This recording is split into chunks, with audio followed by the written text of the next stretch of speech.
Were you disappointed in the hate, or was any of it actually constructive criticism that you took to heart? None of it's constructive, because haters don't have constructive criticism. They're not there to help propel you. They're there to destroy you. So none of it is constructive. I would say when I first came into the national Black consciousness community back in 2010, 13 years ago, I was naive because I thought everybody in consciousness was there to help our people. And I had to learn the hard way that Black consciousness for many personalities was another form of Hollywood. It was another form of entertainment. They use it to get paid. They use it to build fame for themselves. They use it to meet women. They don't use it to help anybody. If you look at Black consciousness today, where is the activism? There's no activism in the consciousness community. It's all intellectual masturbation. That's it. Nobody's building anything except me. Nobody's fighting none of the major problems. And when I say building, I'm not talking about restaurants and barbershops. I'm talking about the major institutions. I'm talking of schools, banks, hospitals, supermarkets, manufacturing and distribution networks. And when I say fighting against the problems, I'm talking about directly fighting against miseducation, as I do, mass incarceration, as I do, police genocide, gentrification, access to wealth. Those are the 5 biggest problems. And on the other hand, you have your 5 major institutions. If you took a survey across the conscious community and say, who's trying to build one of these 5 institutions and who's tackling one of these 5 major problems, you would come up short. Almost nobody is. It's all intellectual masturbation, dealing with history, dealing with religion, dealing with aspects of culture, dealing with our origin, as if that's going to change anything at all. We can fight all day long as to where we come from, but that's not stopping any of our problems. It's a lot of misdirected energy. And so for me, I was very thankful to the Most High that the Creator put me in a position to be as popular as I am globally, because I'm not just relevant here, I'm relevant on every continent. I'm the only conscious personality that's relevant on every continent in this country.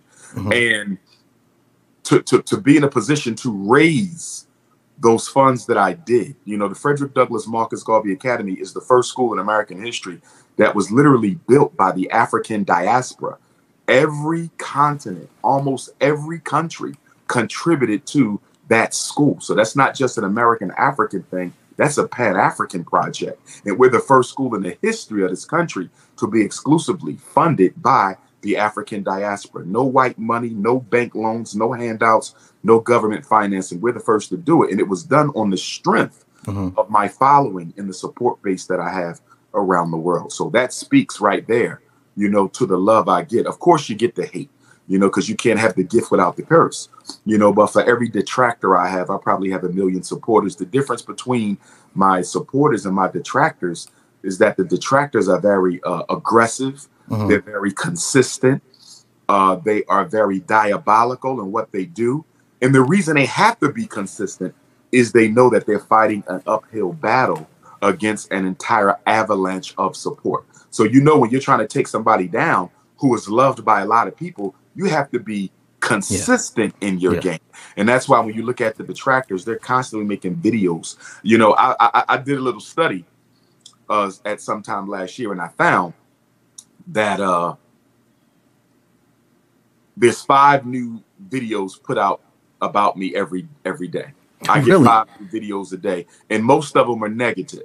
You know, so that just shows you how long they've been on this campaign. They've lied, they've slandered, they've misrepresented. They've reported me to the governor, the president, the FBI, the CIA, the IRS, you name it. That shit don't get tiring though, bro. Of course it gets tiring. You could just pack it up and go teach and be well off. Right. But the thing is, I very well could. With my credentials, if I could go back into the system of mental health, close my mouth, and agree to misdiagnose Black kids, I could be a millionaire in 6 months.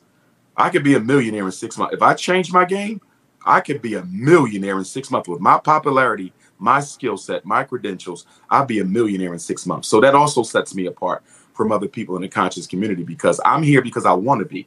Most of them are here because they have to be. They don't have any options. They don't have any options. This is it for them. I have plenty of options. I'm here because I was born to do the work that I'm doing. So although it gets tiring, you know, there is never a point where I feel that I must quit and walk away, because I'm living my purpose. You know, some people come to consciousness from prison, which is fine. Some people come to consciousness because they grew disaffected with religion. That's fine. Some people come to consciousness because they were disinvited by the white power structure. That's fine.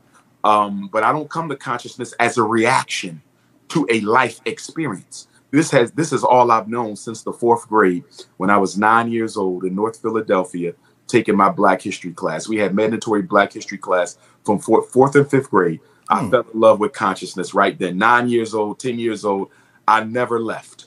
So this is all I know. Before the degrees, after the degrees, it doesn't matter. This is who I am. It is organically Ifatunde. Wow. You know, I got a chance to interview Bishop Talbert a while back, and we were talking about his. And what I mean by that is that the moment when he realized that white people, Black people. When I was going to Michigan State, I'm riding down the street and some white guy randomly calls me. Never been called before.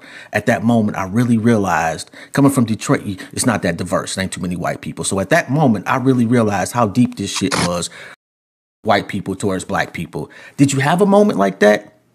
Not really, because I've always been into the consciousness. So I was never called an N-word to my face.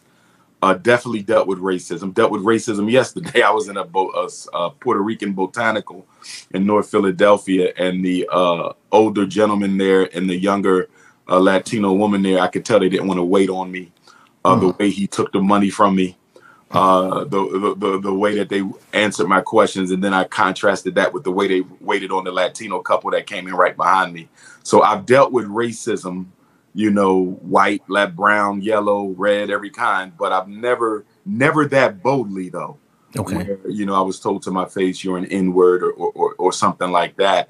But, you know, in this work, within the context of what our ancestors have been through, that's a walk in the park. You know, they've been through far worse than anything we can go through. So, you know, I use that as my motivation to stay focused and to keep on going. And as a reminder that we as African people don't have friends, because one of our biggest problems as a people is we want to believe other people care about us. It's actually, it has taken on the form of a mental illness. So-called diversity, so-called inclusion, so-called multiculturalism, so-called integration. It is a mental illness for Black people. We go out of our way to make people feel comfortable around us so they will accept us. You know, as one elder said here in Philadelphia, who's a scholar, she said, we don't have a racial ego. Dr. Hazard is her name. She said, we don't have a racial ego. Everybody else, they rally around their culture. They rally around their racial identity, not Black people. All that was switched out for us and replaced with religious and fraternal loyalties.